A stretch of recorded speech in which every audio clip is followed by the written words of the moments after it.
So who is making it difficult for these words? How come the ink is disappearing when this terminology is supposed to be used? I think we owe it to Kenyans to start also bringing them up to speed that the situation has changed and they should start internalizing the change. And it would be so kind to the media if they can help us in start also getting Kenyans out of this hypnosis. Let them understand that we are moving forward. For those who are going or who say they want to go to court, that is their constitutional right. But let us also remember that sometimes we should also be realistic, because sometimes you may end up groping in the dark. And as somebody told me, or somebody said, sometimes you are groping in the dark looking for a black cat. Groping in the dark looking for a black cat. I don't know whether you will find it. So, as Kenyans, let us snap out of the hypnosis. Let us move forward. The president-elect is Dr. William Samoei Ruto. And the outgoing president is His Excellency Uhuru Kenyatta. That is the reality. So before I invite the president-elect, let me call upon the leader of the UDM party, Ndugu Roba. Come forward, make your remarks, and then I will do my final rites on the next stage. Thank you.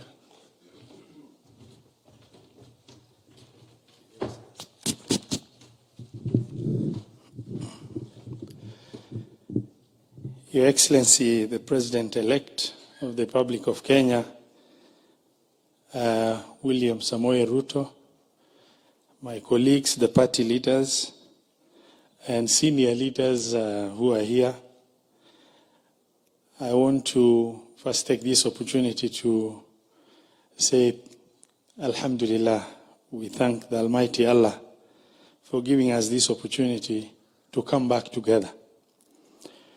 I was with Alfred Mutua, my colleague, and Honorable Kingi, about less than 2 months or 2.5 months to election, wondering what happened to us. And they made a very bold move, and I remained behind. I want to extend my sincere gratitude on behalf of UDM to the team of Kenya Kwanza, who have braved through the challenges and delivered President-elect. And Mheshimiwa Duale, we have forgiven you as we've requested your team to forgive us too. You know, Your Excellency, I was never trusted on the other side. I was always told this guy is a mole representing Ruto in this arrangement. The windows were closed, the doors closed, engagements never worked. But as a pastoralist, we just stood firm and said, let's steer this course. But today I want to stand here to tell you, in a traditional African setting, when the warriors of the village go out to hunt, they go out to hunt in different directions. But whatever hunt they find, they bring it back home to the village to be shared by all. Our hunt went in different directions to hunt. The Kenya Kwanza team have brought a very big find, of the hunt back home. Na sisi UDM tumerudi with a very serious hunt that is extremely significant. That is the beginning of nailing the coffin of Azimio on that other side. We bring here 7 members of parliament, 7 members of National Assembly, 2 senators, 2 governors, and 35 members of county assembly, where we know and feel we are at home.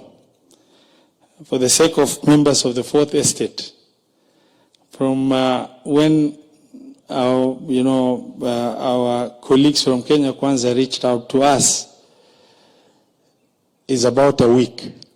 And in that week, the UDM team was able to do more than 7 meetings, disagreed about 3 or 4, agreed with 2, and engagement back and forth. And I want to stand here to say that is the kind of engagement we look forward to. You know, the disagreement in-house, we don't have to agree, and that's all what we are looking for within Azimio. We disagree, but we agree, but we engage, and we are here. Today we signed a document here, where I'm not a lawyer, but I'm an informed consumer of legal information, where every page of that document is initialed by each critical stakeholder that is party to that agreement, where the engagement to produce the document involve back and forth engagement, clause by clause, and to the level where we say it's agreeable to all, where the signature and the signing of that document is done in public, and the content of the document, the stakeholders of UDM, as well as the original partners of Kenya Kwanza, are all aware and clear the information contained. That is the kind of engagement we are looking forward to. When we met the president-elect home unconditionally, and the key word is unconditionally. As we were engaging, because the many years of relationship with the deputy president as a deputy president involved sometimes him telling me, Roba, ebu achana na hii utoke. That is the kind of relationship we've had without anybody feeling aggrieved. We are back home, and we're very happy.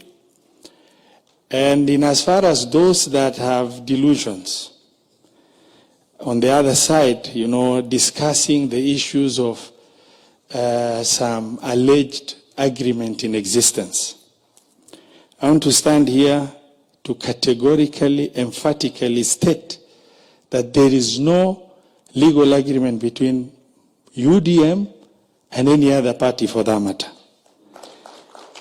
And where there was purported discussion of an agreement, we've written to Registrar of Political Parties to request one to be availed, and that never happened. The Registrar of Political Parties was kind enough to write back to us and inform us she has written to Azimio to furnish UDM a copy of the agreement, which to date has not happened. In as far as the law of the country is concerned, you cannot coerce anybody into loyalty. You can only build friendship, grow the friendship so that it will turn into trust. The trust turns into loyalty. And that loyalty you earn over time. And that is what is lacking. And my free advice to Azimio is that if you are not able to earn that trust, don't embarrass yourself by discussing purported existence of document that is not with us. The only legal agreement that is available on record is the one we've signed today that is legally enforceable. The rest is not there. We have consciously moved. The content of the legal agreement was presented by our senior counsel and the team of lawyers to all the stakeholders of UDM, back and forth, in presentation, clause by clause, discussed. Even where a small statement of will and shall is concerned, corrected to the comfort of everybody.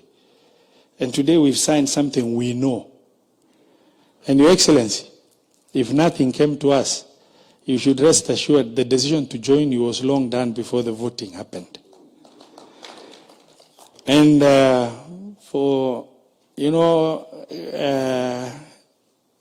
clarity, numbers have been shared. And I just want to, we've not done 1.01. 0.01, she said the number was 100.01, and then it turned into 0.001, and then mathematically some strange numbers came up. But using the same words that Madam Cherera used, the opaqueness with which Azimio has operated is what will lead to everybody leaving Azimio. And just for clarity, the numbers are shared by His Excellency Musalia Mudavadi is a total of 180 members of National Assembly in comparison to Azimio's 153. A total of 26 senators in comparison to Azimio's 20. And there is one Omutata who is renowned in this country for being somebody very neutral. So as such, no one can claim Omtata. And the numbers speak for itself. I am extremely honored to be, accepted back. And we have made conscious decision. By the way, Your Excellency, for you to know, the people of that region are extremely happy. Mheshimiwa Duale can tell you. Now wanasema watu wetu wamerudi mahali wanafaa kuwa. With those few many remarks, I want to say thank you very much, and thank you for being very open and honest, and thank you for earning the trust of the team you have. And we are happy to rejoin that team with the same level of trust that the other team members have. We will walk this journey with you. Thank you, and God bless you. Thank you.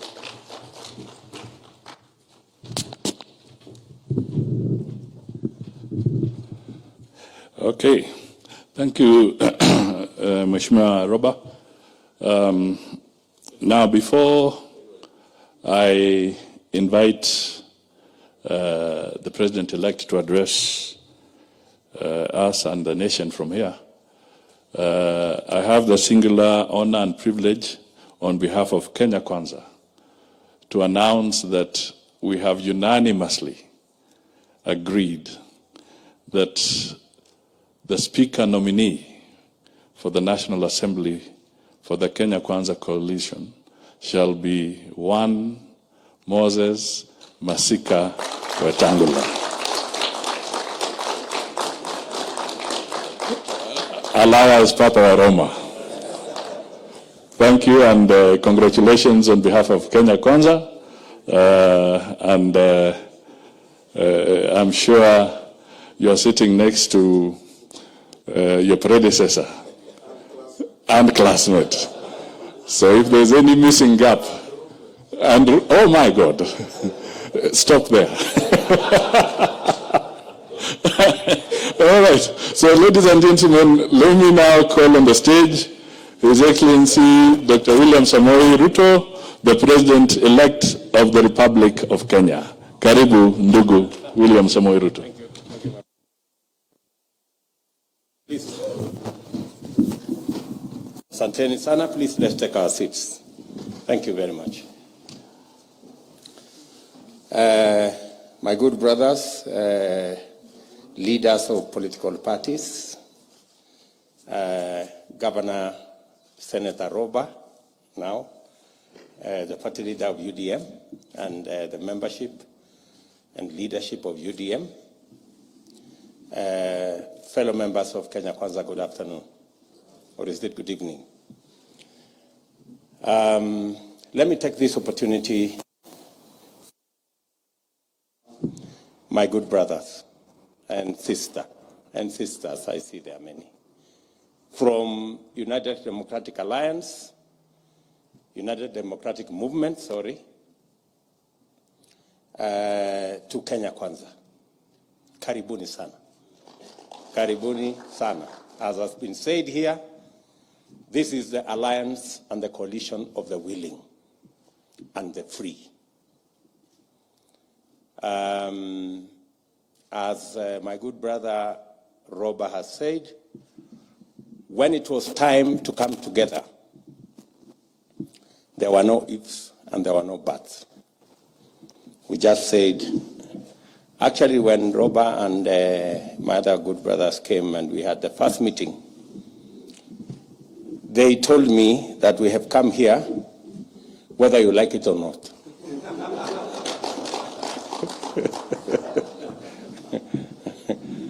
So there was no option of us not working together because we have a long history together. We have walked the political journey with many members of this UDM. And to be brutally honest, I am actually the founder of UDM.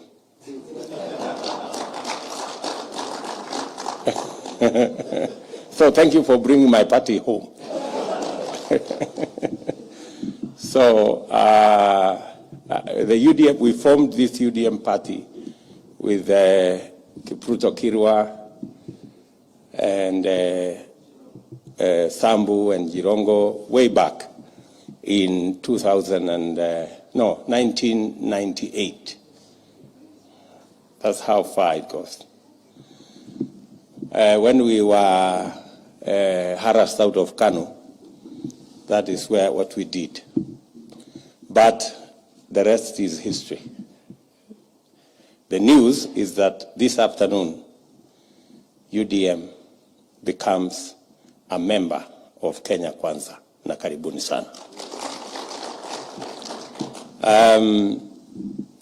Let me also say I am truly grateful that as Kenyans, we are progressively appreciating that we can compete, we can hold different views, we can belong to different parties, but we can find a formula to work together for the greater good of the nation.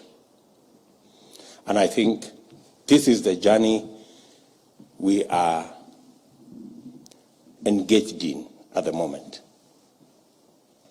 As has been said by Professor Kindiki, Kenya Kwanza has grown over time. Many members have joined. Many political parties have joined. Today, UDM has joined the Kenya Kwanza fraternity.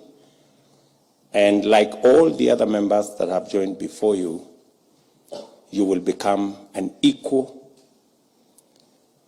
member of this alliance like all the others. You will participate with us in parliament, in governance, in the executive, and in every other aspect as we seek to consolidate our country, our development, and our progress. I want to assure you, members of UDM, that Kenya Kwanza is large enough to accommodate all of us. Our plan and our agenda is broad enough to accommodate all the ideas that will come from all the constituent parties and all the other leaders that form Kenya Kwanza. Karibuni sana. On behalf of the other leaders of Kenya Kwanza, you're most welcome into this coalition. And as I told you, this is the coalition of the willing and the free. We have had occasion, many members who came to join us from the other side say they were never given an opportunity to read the contents of the agreement. They were never given an opportunity to interrogate whatever agreement they were being told to sign. And that is why, to date, there is only one agreement that is public, and that is the Kenya Kwanza agreement. The other agreement for our competitors, nobody knows what it says, how it looks, and it is an insult to the people of Kenya to ask anybody in the 21st century to abide by an agreement they have never read, they have never seen, and they have never participated in formulating. I don't even know how our competitors manage to keep people in Azimio. They you know? And let me say, for the record, that because we believe in a society that people make choices without looking back, I want to confirm that what happened the last 4 years, where politics was criminalized, relationships were criminalized, association was criminalized, I want to promise Kenya that that is a chapter that is closed. Going into the future, this country shall continue to be the democratic nation that many Kenyans fought for. Association, relationships, friendships will be free, and nobody, no government institution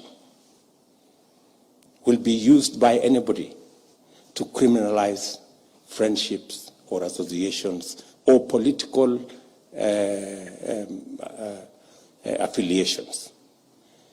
We want to have a country where people are free, ideas are free, relationships are free, association is earned, it's not coerced. I know the last 4 years, and many of the people who were forced into joining our competitors were threatened and blackmailed and intimidated using the criminal justice system. I promise the people of Kenya that the criminal justice system will exit from politics. The criminal justice system will deal with criminals. They will not deal with politicians. We will never use to leverage political friendship, of political support, or political traction. We will ensure that the criminal justice system, the DCI, the EACC, the KRA, and all other institutions execute their mandate devoid of politics. I say so because I know many people who have suffered because of their political affiliations. So I want to tell even our competitors that they will have no fear. I know maybe because our competitors have used the criminal justice system to harass other people, maybe they think we will do the same. I want to promise the country we will not do it, because it is primitive and it is backward. We want to live in a society that is free. We want political support to be earned. We want friendship to be built. And we want a society that Kenyans are free. I promise the people of Kenya this country is going to be free. That's why I'm saying our national security intelligence will focus on criminals and focus on terrorists and focus on those who want to harm our country, not on politicians and who they want to speak to and which association they want to belong to or which political party they want to belong to or who they want to associate with. We as politicians will do our thing. We will talk to each other. We will canvass each other. We will persuade whoever we can. And we will ensure that Kenya is free. I want to tell those who don't agree with us, you have nothing to fear whatsoever. You have nothing to fear. You can disagree with us and go home and be free and walk around the way you want. As I said the other day, we will all go back to our normal phones.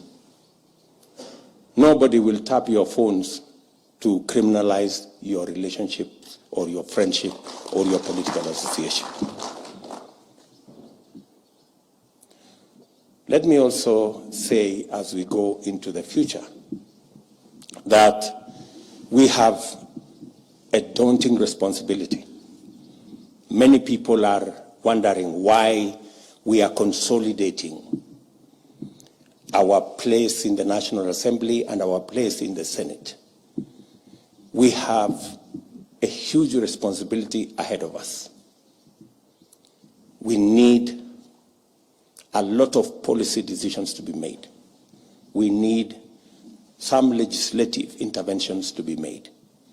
And we need to begin to build the team that will help us deliver on the mandate that we have been given by the people of Kenya. We have made commitments to the people of Kenya. I hear many Kenyans beginning to ask, so when is the Hustlers Fund going to roll out, because we want to go back to business? It is for that reason that we are consolidating the team that will help us prosecute our legislative agenda in Parliament, our policy agenda in Parliament, so that we can get on with doing that which we must do for the people of Kenya. I say so because I know, for example, we didn't manage to pass the correct law for us to operationalize the housing fund. And that is why our housing program under the Big Four did not take off. It is my intention, it is our commitment as Kenya Kwanza that we will get through Parliament the necessary legislation to operationalize the housing fund so that we can begin the journey to social housing, to low-cost housing, and to making sure that the housing program that forms a big part of our job creation intervention is rolled out in the shortest time possible. I can give you another example. We just managed to pass the NHIF Act about 7 months ago. That is something we should have passed in 2018. Yeah? So we have a serious legislative agenda. And that is why the coming on board of UDM gives us that much more leverage to be able to drive our legislative agenda in the National Assembly and the Senate so that we can live up to the expectations and the commitments we have made to the people of Kenya. We have no intention whatsoever to limit the capacity of our competitors to provide oversight over our administration. We are looking forward to a robust engagement.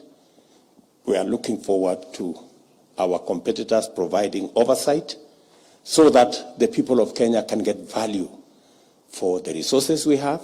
They can get value for the vote, for their votes, by making sure that we have a government that delivers. So I want our competitors to know that they are free to associate in the manner in which they want, and let them also appreciate that we too are free to associate with whoever wants to associate with us. So let me finally say the following, that as we are in the space where we are, I have already asked public service that over the last several months have been coerced to participate in politics. I have said it is our commitment as Kenya Kwanza to run a professional public service. We want all public servants to professionally stick to their oath of office and to serve all Kenyans equally, irrespective of their political affiliation.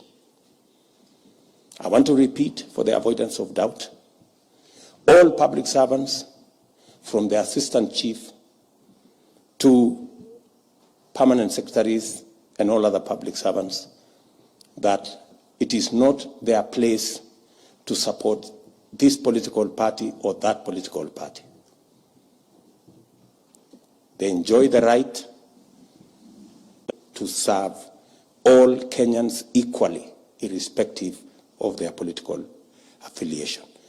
As Kenya Kwanza, we do not expect chiefs to run our Kenya Kwanza political programs. No.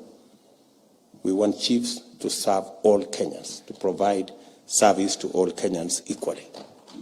And therefore, I am telling every public servant, wherever they are, their jobs are protected by the Constitution. They have a code of conduct. Please let them read a code of conduct and stick to it. Political parties should look for errand people to run their political errands. And finally, let me also thank all Kenyans for the manner in which we have conducted ourselves, both before the election, after the election, after the announcement of the results, and even in the period where we are, as we wait for the next steps before the swearing in of the new government.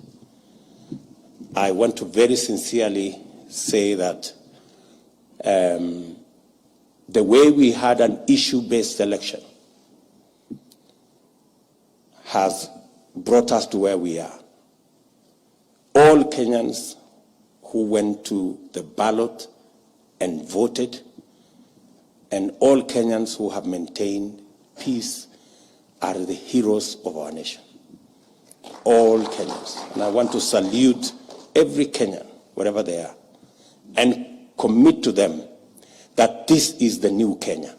And in fact, for those of us who are leaders, the people of Kenya are speaking to us loudly that they want us to have elections, and they want to get back to work the next day as they did in this election. So I think we have managed. We should congratulate ourselves as Kenyans that we have managed not only to carry out an issue-based election, but we have also managed to have a peaceful election and a peaceful transition into the next dispensation. I think this is a step in the right direction. Let me also congratulate the Electoral Commission. I think if there is one hero of this election, it is one Wafula Chebukati. The posting of the election results on a public portal was a game changer. It made all the difference. He opened the servers from day one. So there was no room for anybody to say there was a server that was not opened, there was an algorithm, I don't know, in some place. There is no need whatsoever for any form of complicated arithmetic in this election. There is no algorithm, there is no square root, there is no Pythagoras. think in this election it's a simple calculator, plus or minus, finished. So, and the simplifying of this election in the manner in which it was done by the Electoral Commission is really a moment of pride for all of us as the people of Kenya. And we want to look forward to even improving on the elections as we go into the future.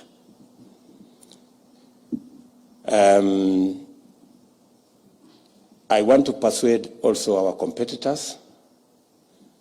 We know there was a lot of stories before the election. There's been a lot of stories. I think it's time to deal with reality. The reality of numbers, the reality of the situation. So I still see our competitors trying to say they have the numbers in Parliament. I really don't know how they count these numbers. You know? Maybe it's the same formula they are using is the one that 0.01% is 142,000. Please, I think let's deal with reality. And we want to work with everybody. I want to commit to all the people of Kenya that no Kenyan, irrespective of how they voted, will be disenfranchised in any way. The government that we are going to form is the government of Kenya, and is going to serve those who voted for us and those who did not vote for us, because this will be the government of Kenya. Kenyans have no reason whatsoever to regret how they voted. Every Kenyan has a right to vote the way they want. And every Kenyan has a right to be served by their government at the national or at the county level, irrespective of who or how they voted. We will shortly be coming together as leaders, those who have the mandate elected by the people of Kenya, so that we can work together to serve the people of Kenya. This morning, I had a meeting with the president of the World Food Program, who was supporting us with close to 1.5 million people in Kenya.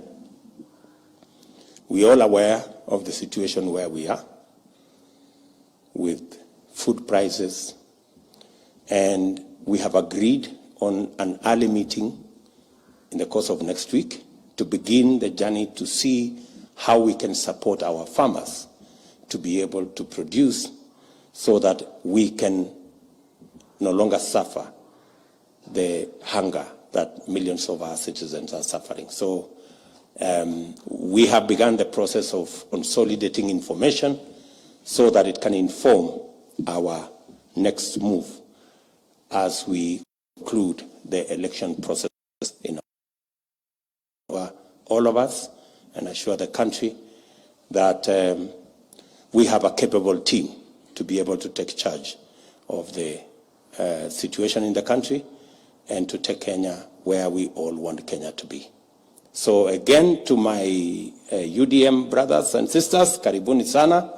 This is your home. As you have said, you are back home. Karibuni sana. You know where every space is. You know where the kitchen is. You know where every place is. And therefore, you don't need any orientation around here. We are one team, and we want to move together and move the country forward. Asanteni sana, and may God bless you.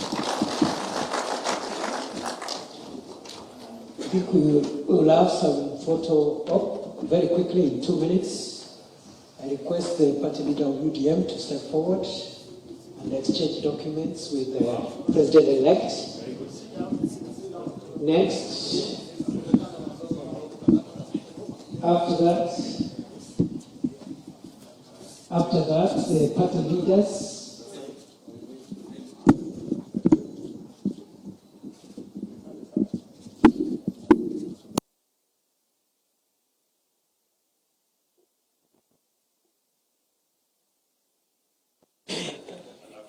alafu muungane na party leaders wa Kenya Kwanza. Okay. It is not opaque.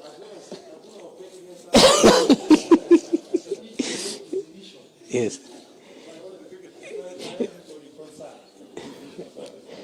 Thank you very much. Party leaders from the Kenya Kwanza Alliance. Party leaders.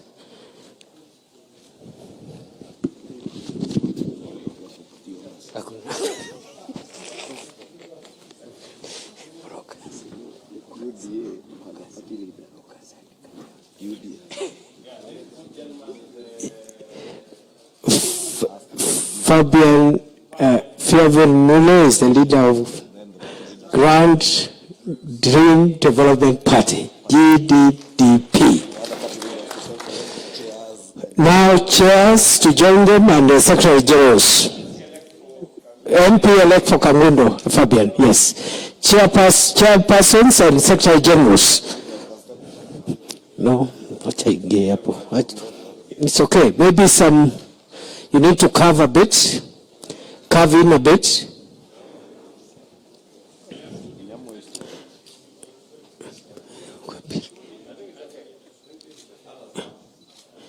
Okay, fine. Join, no problem. These are party leaders, party owners or tablet.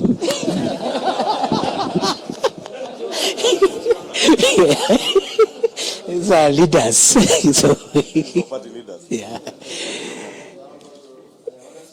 No, thank you. I think let's leave it there. Thank you very much, everyone. Thank you very much, members of the press. Asanteni sana.